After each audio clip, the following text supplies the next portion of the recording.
Сначала это касается также полицейских, которые они проходят краткий брифинг, что делать на время проведения. Part of that briefing would remind me about my powers. It would certainly remind me about the fact that nowadays there's CCTV all over the place.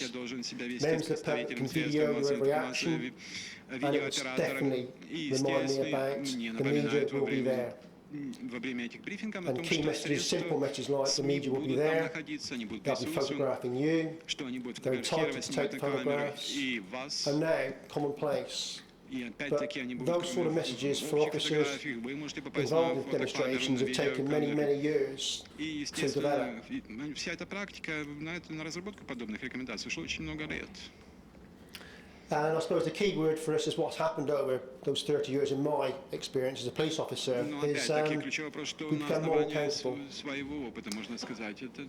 And police officers know now that it's an actual fact if they go around assaulting journalists, if they beat up protesters, they're likely to end up being taken to court and lose their jobs. И они потеряют свою работу. Это также прекрасно знают наши работники полиции. So the use of force now in terms of policing is the last option, not the first. It's quite clearly mandated in all our policies and procedures. It's clearly mandated in some criminal law. It's mandated in human rights, and we would refer to it as a continuum. So the way that police would manage demonstrations would be through use of communication, warning people, advising people, look, you need to move, if you don't move, this could happen to you. And indeed today, the police video themselves doing that. And they're quite happy with the media to be stood there watching that. Only last week in the UK, last month in the UK, we had some demonstrations in a place called Balkan. It's a small country place. And there are some demonstrators there who are unhappy about some new drilling that's going to take place to find new fuel. And the police were trying to essentially police this demonstration. It was fairly low key. The media were there. And you can just go onto YouTube now, I promise you, you just type in Balkan and you will see what happens. And essentially what you will see is the police clearly going to the demonstrators. So I'm the police officer right behind me is all the media.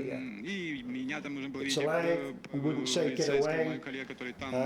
You can see the police officers approach the demonstrators who have handcuffed themselves and they're saying, well look, you need to understand that, if you don't undo your handcuffs and go away, you're going to be arrested. And there's a really bit of low-key violence, but that's it.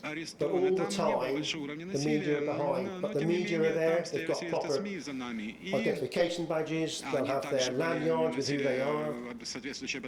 Every police officer is identifiable, which is a complete change. In the 1980s, in the old days, the police used to have their numbers, they used to be metal numbers, and you could take them on and off. And so the police sometimes would just change their numbers. So if my number was 107, and I didn't want anybody to find it, I'd just change that to 701. So over the years, now the police are clearly identifiable, particularly police, things like the riot police, they will be identifiable. On their helmets will be a number that identifies who that individual is. Because if I'm the individual, I'm the riot police officer, I'm going to think twice then about picking somebody up or assaulting a journalist. When I know they can identify who I am, we've got CCTV, the police helicopter will be up there videoing this. I've been properly briefed about what my responsibilities are. And we've had many cases of police officers being taken to court. So you know that you cannot misbehave.